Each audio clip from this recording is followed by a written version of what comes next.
नमस्कार मित्रों, आज रंजना की कहानियों में आप सुनेंगे मुंशी प्रेमचंद की लिखी हुई कहानी स्वामिनी। शिवदास ने भंडारे की कुंजी अपनी बहू रामप्यारी के सामने फेंककर अपनी बूढ़ी आंखों में आंसू भरकर कहा, बहू, आज से गृहस्थी की देखभाल तुम्हारे ऊपर है। मेरा सुख भगवान से देखा नहीं गया, नहीं तो क्या जवान बेटे को यूं छीन लेते। उसका काम करने वाला तो कोई चाहिए। एक हल तोड़ दूं तो गुजारा न होगा। मेरे ही कुकर्म से भगवान का ये कोप आया है और मैं ही अपने माथे पर उसे लूंगा। बिरजू का हल अब मैं संभालूंगा। अब घर देख रेख करने वाला, धरने उठाने वाला तुम्हारे सिवा कौन है? रो मत बेटा, भगवान की जो इच्छा थी वह हुआ और जो इच्छा होगी वह होगा। हमारा तुम्हारा क्या बस है? मेरे जीते जी तुम्हें कोई टेढ़ी आंख से देख भी न सकेगा। तुम किसी बात का सोच मत किया करो। बिरजू गया तो क्या हुआ, अभी मैं तो बैठा हूँ। राम प्यारी और राम दुलारी दो सगी बहनें थीं। दोनों का विवाह मथुरा और बिरजू दो सगे भाइयों से हुआ। दोनों बहनें नैहर की तरह ससुराल में भी प्रेम और आनंद से रहने लगीं। शिवदास को पेंशन मिली। दिन भर द्वार पर गपशप करते, हरा पूरा परिवार देखकर प्रसन्न होते और अधिकतर धर्म चर्चा में लगे रहते थे। लेकिन दैवगत से बड़ा लड़का बिरजू बीमार पड़ा और आज उसे मरे हुए 15 दिन बीत गए।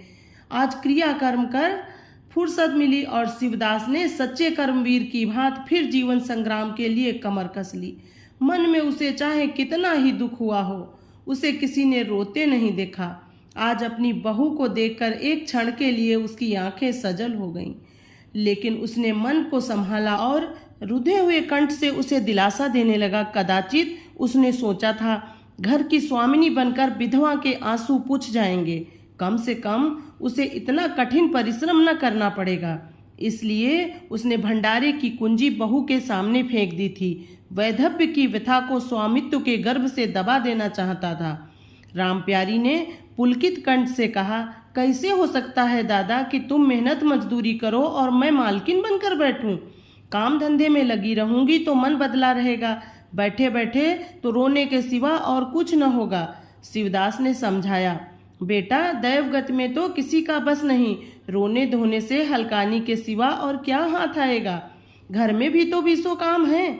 कोई साधु संत आ जाए, कोई पहुना ही आ पहुंचे तो उसके सेवा सत्कार के लिए किसी को घर पर रहना ही पड़ेगा। बहू ने बहुत हीले किए पर शिवदास ने एक न सुनी। शिवदास के बाहर चले जाने पर रामप्यारी ने कुंजी उठाई तो उसे मन में अपूर्व गौरव और उत्तरदायित्व का अनुभव हुआ।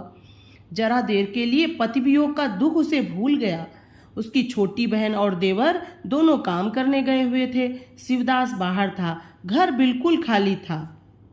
इस वक्त वह निश्चिंत होकर भंडारे को खोल सकती थी। उसमें क्या क्या सामान है, क्या क्या विभूति है, ये देखने के लिए उसका मन लालित हो उठा। इस घर में वह कभी न आई थी। जब कभी किसी को कुछ देना या किसी से कुछ लेना होता था तभी शिवदास आकर इस कोठरी को खोला करता था। फिर उसे बंद कर वह ताली अपने कमर में रख लेता था। रामप्यारी कभी कभी द्वार की दरारों से भीतर झांकती थी, पर अंधेरे में कुछ दिखाई न देता। सारे घर के लिए ये कोठरी तिलिस्म या रहस्य था, जिसके विषय में भांति भांति की कल्पनाएं होती रहती थीं। आज रामप्यारी को वह रहस्य खोलकर देखने का अवसर मिल गया। उसे बाहर का द्वार बंद कर दिया कि कोई उसे भंडार खोलते देख न ले। यही सोचेगा बेजरूरत उसने क्यों खोला। तब आकर कांपते हुए हाथों से ताला खोला। उसकी छाती धड़क रही थी कि कोई द्वार न खटखटाने लगे। अंदर पांव रखा तो उसे कुछ उसी प्रकार का, लेकिन उससे तीव्र आनंद हुआ जो उसे अपने गहने कपड़े की पिटारी खोलने में होता था। मटकों में गुड़, शक्कर, गेहूं, जौ आदि चीजें रखी हुई थी। एक किनारे बड़े बड़े बर्तन धरे थे जो शादी ब्याह के अवसर पर निकाले जाते थे या मांगे दिए जाते थे। एक आले पर माल गुजारी की रसीदें और लेन देन के पुर्जे बंधे हुए रखे थे।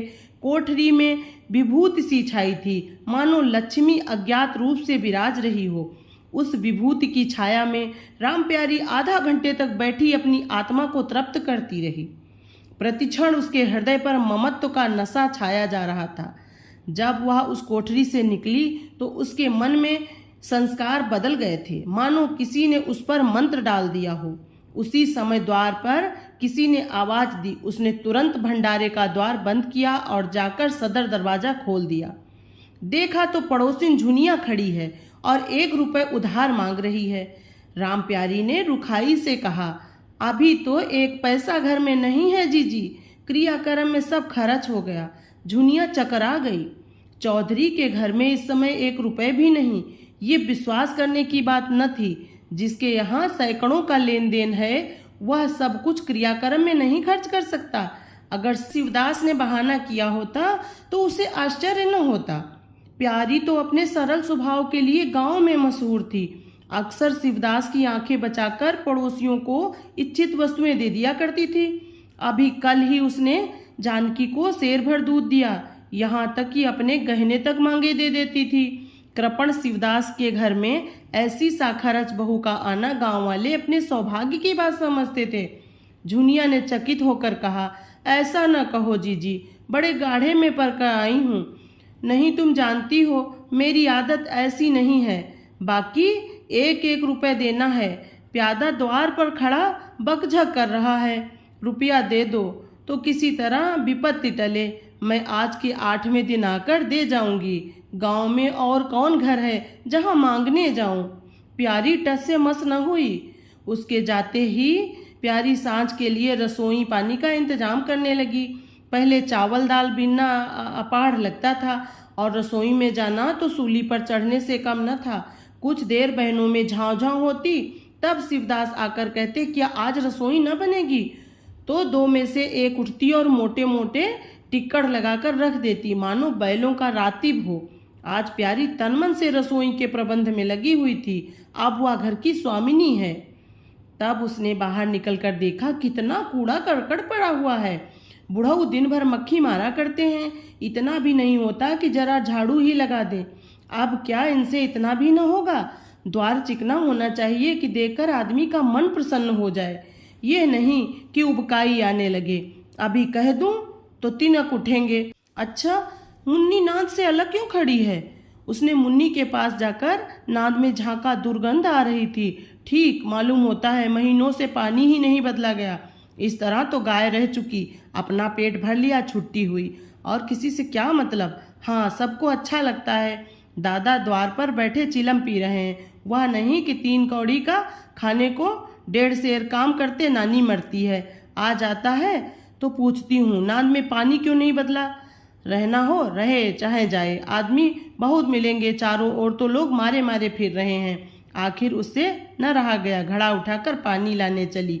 शिवदास ने पुकारा, पानी क्या होगा बहू, इसमें पानी भरा हुआ है। प्यारी ने कहा, नाद का पानी सड़ गया है। मुन्नी भूसे में मुंह नहीं डालती, देखते नहीं हो कोस भर पर खड़ी है। शिवदास मार्मिक भाव से मुस्कुराए और आकर बहू के हाथ से घड़ा ले लिया। कई महीने बीत गए। प्यारी के अधिकार में आते ही उस घर में जैसे बसंत आ गया। भीतर बाहर जहां देखिए किसी निपुण प्रबंधक के हस्त कौशल, सुविचार और सुरुचि के चिन्ह दिखते थे। प्यारी ने गृह यंत्र की ऐसी चाबी कस दी कि सभी पुर्जे ठीक ठाक चलने लगे थे। भोजन पहले से अच्छा मिलता है और समय पर मिलता है। दूध ज़्यादा होता है, घी ज़्यादा होता है और काम ज़्यादा होता है। प्यारी का खुद विश्राम लेती है, न किसी को लेने देती है। घर में ऐसी बरकत आ गई कि जो चीज़ मांगो घर से ही निकल आती है। आदमी से लेकर जानवर तक सभी स्वस्थ दिखाई देते हैं। अब वह पहले किसी दशा नहीं कि कोई चिथड़े लपेटे घूम रहा है, किसी को गहने की धुन सवार है। हाँ, अगर कोई रुग्ण और चिंतित तथा मलिन वेश में है तो वह प्यारी है। फिर भी सारा घर उससे जलता है। यहाँ तक कि बूढ़े शिवदास भी कभी कभी उसकी बदगोई करते हैं। किसी को पहर रात रहे उठना अच्छा नहीं लगता। मेहनत से सभी जी चुराते हैं, फिर भी यह सब मानते हैं कि प्यारी न हो तो घर का काम न चले। और तो और दोनों बहनों में भी अब उतना अपनापन नहीं रहा। प्रातःकाल का समय था। दुलारी ने हाथों के कड़े लाकर प्यारी के सामने पटक दिया और भुनाई हुई बोली, लेकर इसे भी भंडारे में बंद कर दो। प्यारी ने कड़े उठा लिए और कोमल स्वर में कहा, कह तो दिया, हाथ में रुपए आने दे, बनवा दूंगी। अभी ऐसा घिस नहीं गया कि आज ही उतार कर फेंक दिए जाए। दुलारी लड़ने को तैयार होकर आई थी। बोली, तेरे हाथ में काहे को रुपए आएंगे? और काहे को कड़े बनेंगे? जोड़ जोड़ कर रखने में मजा आता है ना।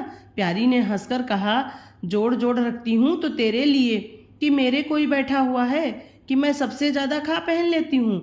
मेरा अनंत कब का टूटा पड़ा है।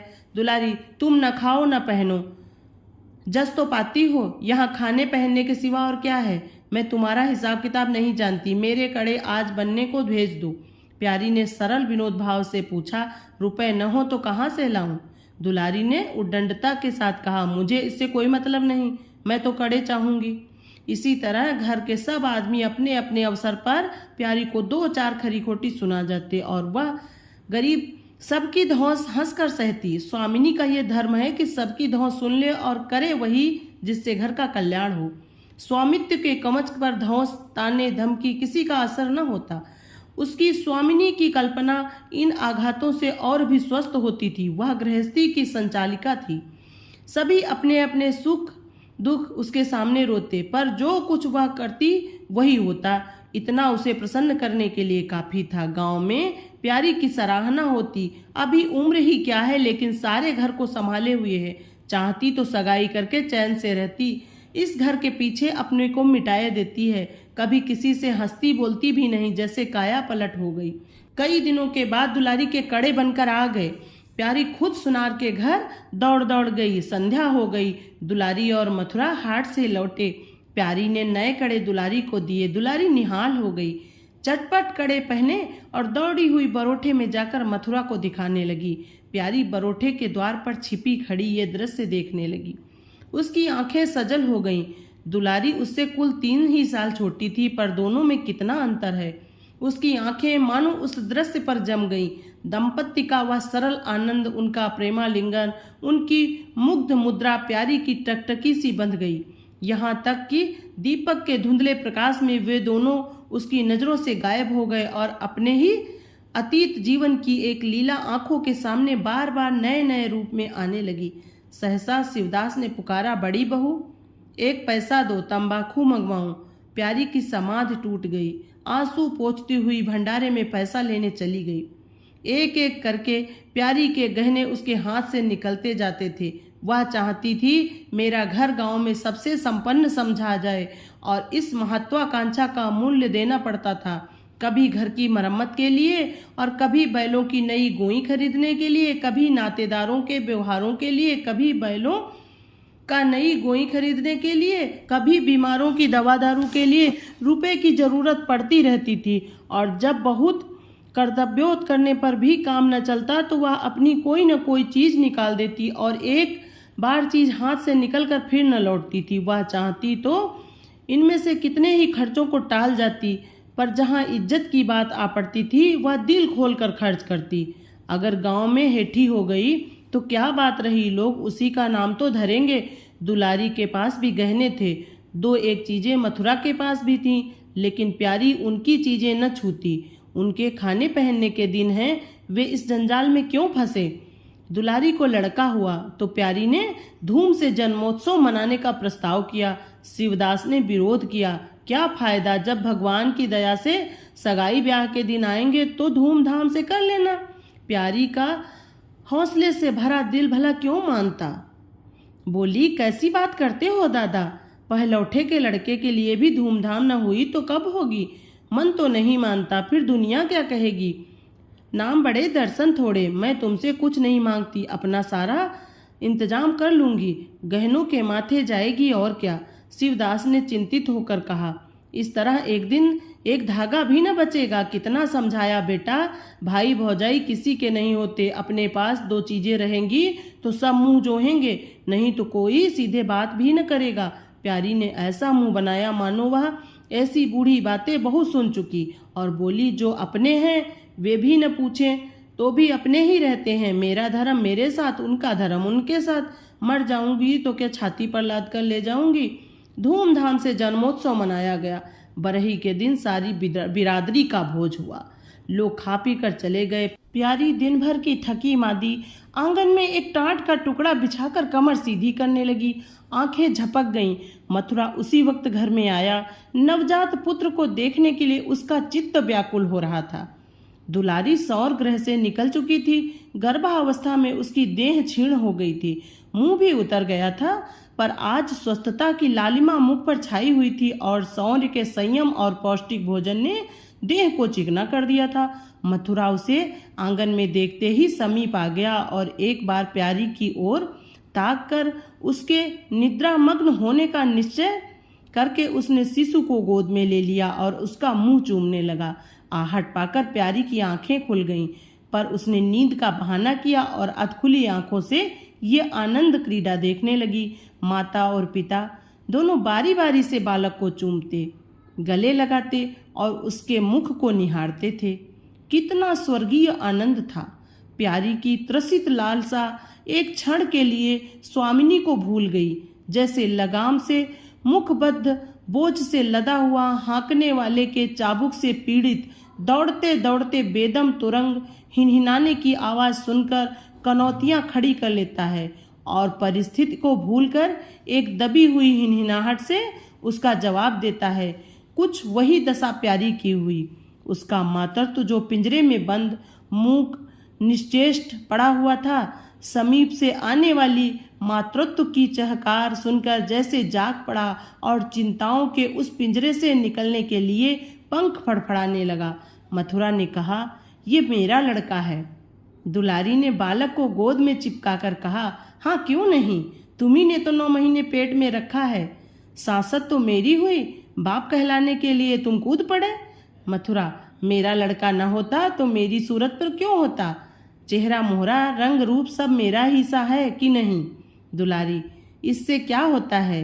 बीज बनिए के घर से आता है, खेत किसान का होता है, उपज बनिए की नहीं होती, किसान की होती है। मथुरा, बातों में तुमसे कोई न जीतेगा। मेरा लड़का बड़ा हो जाएगा तो मैं द्वार पर बैठकर मजे से हुक्का पिया करूंगा। दुलारी, मेरा लड़का पढ़ेगा लिखेगा, कोई बड़ा हुद्दा पाएगा, तुम्हारी तरह दिन भर बैल के पीछे न चलेगा। मालकिन से कहना कल एक पालना बनवा दें। मथुरा, अब बहुत सवेरे न उठा करना और छाती फाड़कर काम भी न करना। दुलारी, ये महारानी जीने देंगी? मथुरा, मुझे तो बेचारी पर दया आती है, उसके कौन बैठा हुआ है, हम ही लोगों के लिए मरती हैं। भैया होते तो अब तक 2-3 बच्चों की माँ हो गई होती। प्यारी के कंठ में आंसुओं का ऐसा वेग उठा कि उसे रोकने में सारी देह कांप उठी। अपना वंचित जीवन उसे मरुस्थल सा लगा, जिसकी सूखी रेत पर वह हरा भरा बाग लगाने की निष्फल चेष्टा कर रही थी। कुछ दिनों के बाद शिवदास भी मर गया। उधर दुलारी के 2 बच्चे और हुए, वह भी अधिकतर बच्चों के लालन पालन में व्यस्त रहने लगी। खेती का काम मजदूरों पर आ पड़ा। मथुरा मजदूर तो अच्छा था, पर संचालक अच्छा न था। उसे स्वतंत्र रूप से काम लेने का कभी अवसर न मिला। खुद पहले भाई की निगरानी में काम करता रहा, बाद में बाप की निगरानी में काम करने लगा। खेती का तार भी न जानता था। वही मजदूर उसके यहाँ टिकते थे जो मेहनत नहीं खुशामद करने में कुशल होते थे। इसलिए प्यारी को अब दिन में 2-4 चक्कर हार के भी लगाना पड़ता था। कहने को वह अब भी मालकिन थी, पर वास्तव में घर भर की सेविका थी। मजूर भी उससे त्योरियां बदलते, जमींदार का प्यादा भी उसी पर धौंस जमाता। भोजन में भी किफायत करनी पड़ती। लड़कों को तो जितनी बार मांगे उतनी बार कुछ न कुछ चाहिए। दुलारी तो लड़कौरी है, उसे भरपूर भोजन चाहिए। मथुरा घर का सरदार है, उसके इस अधिकार को कौन छीन सकता है? मजूर भला क्यों रियायत करने लगे? सारी कसर प्यारी पर निकलती थी। वही एक फालतू चीज थी, अगर आधा पेट खाए तो किसी को क्या हानि हो सकती थी। 30 वर्ष की अवस्था में उसके बाल पक गए, कमर झुक गई, आंखों की ज्योति कम हो गई, मगर वह प्रसन्न थी। स्वामित्व का गौरव इन सारे जख्मों पर मरहम का काम करता था। एक दिन मथुरा ने कहा, भाभी अब तो कहीं परदेश जाने का जी होता है, यहाँ तो कमाई में बरकत नहीं, किसी तरह पेट की रोटी चल जाती है, वह भी रोध होकर। कई आदमी पूरब से आए हैं, वे कहते हैं वहाँ 2-3 रुपए रोज की मजदूरी हो जाती है। 4-5 साल भी रह गया तो मालामाल हो जाऊंगा।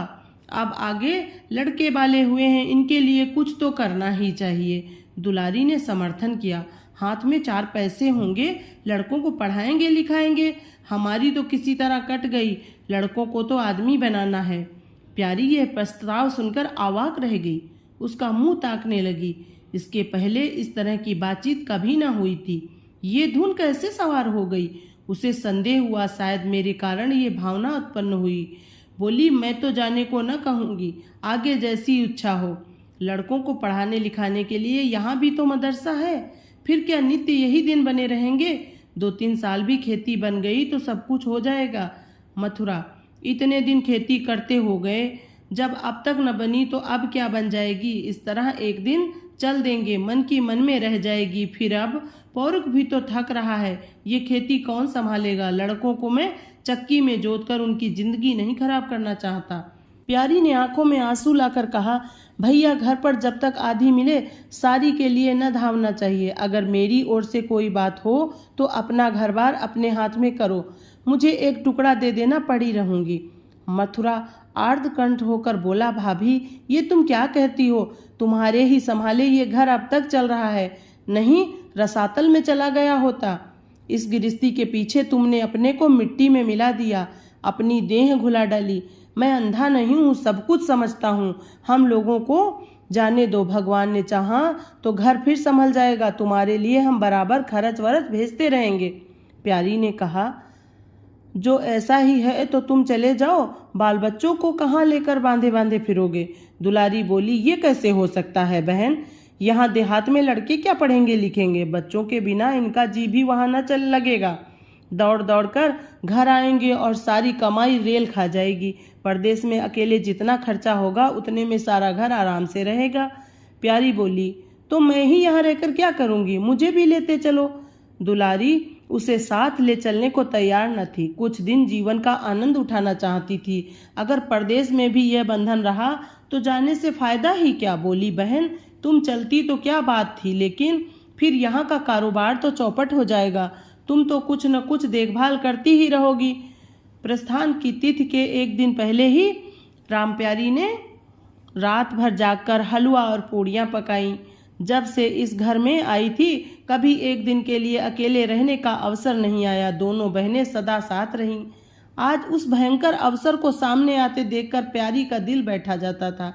वह देखती थी मथुरा प्रसन्न था, बाल वृंद यात्रा के आनंद में खाना पीना तक भूले हुए हैं, तो उसके जी में आता वह भी इसी भांति निर्द्वंद रहे, मोह और ममता को पैरों से कुचल डाले। किंतु वह ममता के जिस खाद्यल को खा खा कर पली थी उसे अपने सामने से हटाए जाते देखकर क्षुब्ध होने से न रुकती थी। दुलारी तो इस तरह निश्चिंत होकर बैठी थी मानो कोई मेला देखने जा रही। नई नई चीजों को देखने, नई दुनिया में विचरने की उत्सुकता ने उसे क्रिया शून्य सा कर दिया था। प्यारी के सिर सारे प्रबंध का भार था। धोबी के घर से सब कपड़े आए हैं या नहीं, कौन कौन से बर्तन साज जाएंगे, सफर खर्च के लिए कितने रुपए की जरूरत होगी। एक बच्चे को खांसी आ रही थी, दूसरे को कई दिन से दस्त आ रहे थे। उन दोनों की औषधियों को पीसना कूटना आदि सैकड़ों ही काम व्यस्त किए हुए थे। लड़कौरी न होकर भी वह बच्चों के लालन पोषण में दुलारी से कुशल थी। देखो, बच्चों को बहुत मारना पीटना मत। मारने से बच्चे जिद्दिया बेहया हो जाते हैं। बच्चों के साथ आदमी को बच्चा बनना पड़ता है। जो तुम चाहो कि हम आराम से रहें और बच्चे चुपचाप बैठे रहें, हाथ पैर न हिलाएं, तो ये हो नहीं सकता। बच्चे तो स्वभाव के चंचल होते हैं, उन्हें किसी न किसी काम में फंसाए रखो। धेले का खिलौना 1000 घुड़कियों से बढ़कर होता है। दुलारी इन उपदेशों को इस तरह बेमन से होकर सुनती थी मानो कोई सनक कर बक रहा हो। विदाई का दिन प्यारी के लिए प्रतीक्षा का दिन था। उसके जी में आता था कहीं चली जाए जिसमें वह दृश्य देखना न पड़े। हाँ, घड़ी भर में ये घर सूना हो जाएगा। वह दिन भर घर में अकेली पड़ी रहेगी, किससे हंसेगी बोलेगी, ये सोचकर उसका हृदय कांप जाता था। ज्यों-ज्यों समय निकट आता था उसकी वृत्तियां शिथिल होती जाती थी। वह कोई काम करते करते जैसे खो जाती और अपलक नेत्रों से किसी वस्तु को ताकने लगती। कभी अवसर पाकर एकांत में जाकर थोड़ा सा रो आती थी। मन को समझा रही थी, ये लोग अपने होते तो क्या इस तरह चले जाते। ये तो मानने का नाता है, किसी पर कोई जबरदस्ती है। दूसरों के लिए कितना भी मरो तो भी अपने नहीं होते।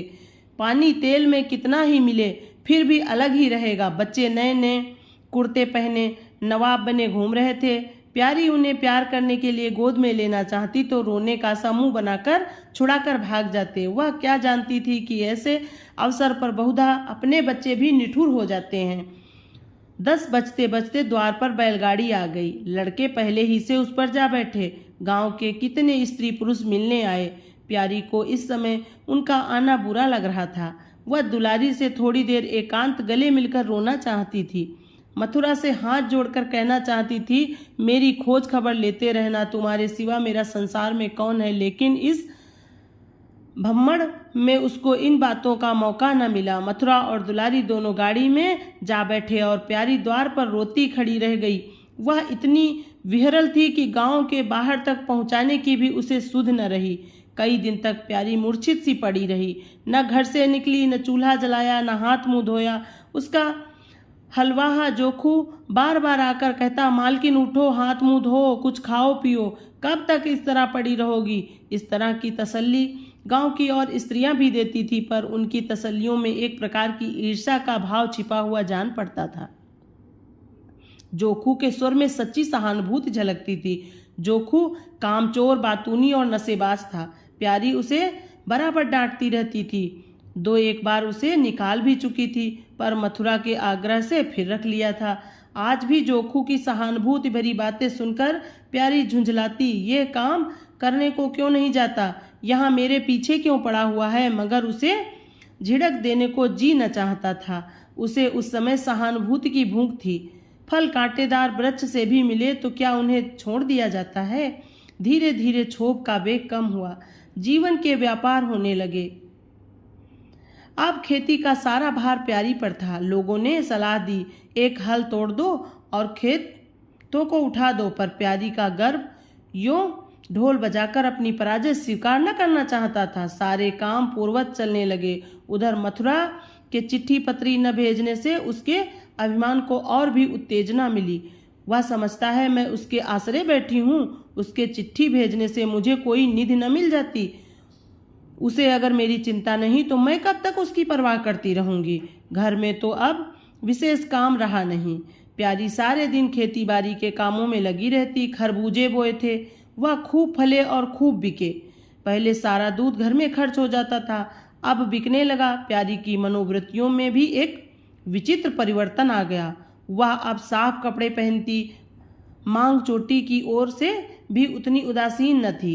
आभूषणों में भी रुचि हुई। रुपए हाथ में आते ही उसने अपने गिरवी गहने छुड़ाए और भोजन भी संयम से करने लगी। सागर पहले खेतों में से को खींचकर खुद खाली हो जाता था, वह अब साफ कपड़े पहनती, मांग चोटी की ओर से भी उतनी उदासीन न थी। आभूषणों में भी रुचि हुई। रुपए हाथ में आते ही उसने अपने गिरवी गहने छुड़ाए और भोजन भी संयम से करने लगी। सागर पहले खेतों को खींचकर खुद खाली हो जाता था, अब निकास की नालियां बंद हो गई थीं। सागर में पानी जमा होने लगा और उनमें हल्की हल्की लहरें भी थी, खिले हुए कमल भी थे। एक दिन जोखू हार से लौटा तो अंधेरा हो गया था। प्यारी ने पूछा, अब तक वहां क्या करता रहा। जोखू ने कहा, 4 क्यारियां बच गए रही थीं, मैंने सोचा 10 मोट और खींच दूं, कल का झंझट कौन रखे। जोखू अब कुछ दिनों से काम में मन लगाने लगा था। जब तक मालिक उसके सिर पर सवार रहते थे वह हीले बहाने करता था। अब सब कुछ उसके हाथ में था। प्यारी सारे दिन हार में थोड़े ही रह सकती थी, इसलिए अब उसमें जिम्मेदारी आ गई थी। प्यारी ने लोटे का पानी रखते हुए कहा, अच्छा हाथ मुंह धो डालो, आदमी जान रखकर काम करता है, हाय हाय करने से कुछ नहीं होता। खेत आज न होते तो कल होते, क्या जल्दी थी। जोखू ने समझा प्यारी बिगड़ रही है। उसने तो अपनी समझ में कारगुजारी की थी और समझा था तारीफ होगी। यहाँ आलोचना हुई। चिढ़कर बोला, मालकिन दाहिने बाएं दोनों ओर चलती हो, जो बात नहीं समझती हो उसमें क्यों कूदती हो। कल के लिए तो उचवा के खेत पड़े सूखे रहे हैं। जोखू ने समझा प्यारी बिगड़ रही है। उसने तो अपनी समझ में कारगुजारी की थी और समझा था तारीफ होगी। यहाँ आलोचना हुई। चिढ़कर बोला, मालकिन दाहिने बाएं दोनों तरफ चलती हो, जो बात नहीं समझती हो उसमें क्यों कूदती हो। कल के लिए तो उचवा के खेत पड़े सूख रहे हैं। आज बड़ी मुश्किल से कुआं खाली हुआ था। सवेरे में पहुंचता तो कोई और आकर न छेक लेता, फिर 8वारे तक राह देखनी पड़ती। तब तक तो सारी ऊँख विदा हो जाती। प्यारी उसकी सरलता पर हंसकर बोली, अरे मैं तुझे कुछ कह थोड़ी ही रही हूँ पागल। मैं तो कहती हूँ कि जान रखकर काम कर, कहीं बीमार पड़ गया तो लेने के देने पड़ जाएंगे। जोखू, कौन बीमार पड़ जाएगा? मैं 20 साल में कभी सिर तक तो दुखा नहीं, आगे भी नहीं जानता। कहो रात भर काम करता रहूं? प्यारी, मैं क्या जानूं। तुम ही अंतरे दिन बैठे रहते थे और पूछा जाता था तो कहते थे जुर आ गया, पेट में दर्द था। जोखू झेपता हुआ बोला, वह बातें जब थी जब मालिक लोग चाहते थे कि इसे पीस डालें। अब तो जानता हूँ मेरे ही माथे है, मैं न करूँगा तो सब चौपट हो जाएगा। प्यारी, मैं क्या देखभाल नहीं करती? जोखू, तुम बहुत करोगी, 2 बेर चली जाओगी, सारे दिन तुम वहाँ बैठी नहीं रह सकती। प्यारी को उसके निष्कपट व्यवहार ने मुग्ध कर दिया। बोली, तो इतनी रात गए चूल्हा जलाओगे, कोई सगाई क्यों नहीं कर लेते? जोखू ने मुंह धोते हुए कहा, तुम भी खूब कहती हो मालकिन, अपने पेट भर को तो होता नहीं सगाई कर लूं। 1.25 सेर खाता हूँ, 1 जून पूरा 1.25 सेर, दोनों जून के लिए 2 सेर चाहिए। प्यारी, अच्छा, आज मेरी रसोई में खाओ, देखूं कितना खाते हो। जोखू ने पुलकित होकर कहा, नहीं मालकिन, तुम बनाते बनाते थक जाओगी। हाँ, आध सेर के 2 रोट बनाकर खिला दो तो खा लूं। मैं तो यही करता हूँ, बस आटा सान कर 2 लिट बनाता हूँ और उपले पर सेंक लेता हूँ। कभी मठे से, कभी नमक से, कभी प्याज से खा लेता हूँ और आकर पड़ रहता हूँ। प्यारी, मैं तुम्हें आज फुलके खिलाऊंगी। जोखू, तब तो सारी रात खाते ही बीत जाएगी। प्यारी, बको मत, चटपट आकर बैठ जाओ। जोखू, जरा बैलों को सानी पानी देता हूँ तो बैठूं। जोखू और प्यारी में ठनी हुई थी। प्यारी ने कहा, मैं कहती हूँ धान रोपने की कोई ज़रूरत नहीं, झड़ी लग जाए तो खेत डूब जाए, बरखा बंद हो जाए तो खेत सूख जाए, जुआर बाजरा सन अरहर सब तो हैं, धान न सही। जोखू ने अपने विशाल कंधे पर फावड़ा रखते हुए कहा, जब सबका होगा तो मेरा भी होगा, सबका डूब जाएगा तो मेरा भी डूब जाएगा, मैं क्यों किसी से पीछे रहूं। बाबा के जमाने में 5 बीघे से कम नहीं रोपा जाता था, बिरजू भैया ने उसमें 1-2 बीघे और बढ़ा दिए। मथुरा ने भी थोड़ा बहुत हर साल रोपा, तो मैं क्या सबसे गया बीता हूँ? मैं 5 बीघे से कम न लगाऊंगा। तब घर में 2 जवान काम करने वाले थे, मैं अकेला उन दोनों के बराबर खाता हूँ, दोनों के बराबर काम क्यों नहीं करूँगा?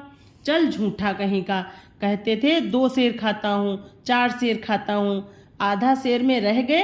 एक दिन तौलो तब मालूम हो। तौला है, बड़े खाने वाले। मैं कह देती हूँ धान न रोपो, मजूर मिलेंगे नहीं, अकेले हलकान होना पड़ेगा। तुम्हारी बला से मैं ही हलकान होऊंगा ना, यह देह किस दिन काम आएगी। प्यारी ने उसके कंधे पर से फावड़ा ले लिया और बोली, तुम पहर रात तक ताल में रहोगे, अकेले मेरा जी उबेगा। जोखू को उबने का अनुभव न था, कोई काम न हो तो आदमी पढ़कर सो रहे, जी क्यों उबे? बोला, जी उबे तो सो रहना, मैं घर रहूंगा तब तो और जी उबेगा। मैं खाली बैठता हूँ तो बार बार खाने की सूझती है, बातों में देर हो रही है और बादल घिर रहे हैं आते हैं। प्यारी ने कहा, अच्छा कल से जाना, आज बैठो। जोखू ने मानो बंधन में पड़कर कहा, अच्छा बैठ गया, कहो क्या कहती हो। प्यारी ने विनोद करते हुए पूछा, कहना क्या? मैं तुझसे पूछती हूँ, अपनी सगाई क्यों नहीं कर लेते? अकेले मरती हूँ तब 1 से 2 हो जाऊंगी। जोखू शर्माता हुआ बोला, तुमने फिर वही बेबात की बात छेड़ दी मालकिन, किससे सगाई कर लूँ यहाँ? ऐसी मेहरिया लेकर क्या करूँगा जो गहनों के लिए मेरी जान खाती रहे। प्यारी, ये तो तुमने बड़ी कड़ी शर्त लगाई, ऐसी औरत कहाँ मिलेगी जो गहने भी न चाहे। जोखू, ये मैं थोड़े ही कहता हूँ कि वह गहने न चाहे, हाँ मेरी जान न खाए। तुमने जो कभी गहनों के लिए हट न किया, बल्कि अपने सारे गहने दूसरों के ऊपर लगा दिए। प्यारी के कपोलों पर हल्का सा रंग आ गया। बोली, अच्छा और क्या चाहते हो? जोखू, मैं कहने लगूंगा तो बिगड़ जाओगी। प्यारी की आंखों में लज्जा की एक रेखा नजर आई। बोली, बिगड़ने की बात कहोगे तो जरूर बिगड़ूंगी। जोखू, तो मैं न कहूँगा। प्यारी ने उसे पीछे की ओर ठेलते हुए कहा, कहोगे कैसे नहीं, मैं कहला के छोड़ूंगी। जोखू, मैं चाहता हूँ कि वह तुम्हारी तरह हो, ऐसी गंभीर हो, ऐसी ही बातचीत में चतुर हो, ऐसा ही अच्छा खाना पकाती हो, ऐसी ही किफ़ायती हो, ऐसी ही हंसमुख हो, बस ऐसी औरत मिलेगी तो करूँगा, नहीं इसी तरह पड़ा रहूँगा। प्यारी का मुख लज्जा से आरक्त हो गया। उसने पीछे हटकर कहा, तुम बड़े नटखट हो, हंसी हंसी में सब कुछ कह दिया। अगर आपको ऐसी ही कहानियाँ सुनना अच्छा लगता है तो हमारे चैनल को सब्सक्राइब करें और बेल आइकन प्रेस करें, जिससे कि नोटिफिकेशन सबसे पहले आपके पास है। Thanks for watching.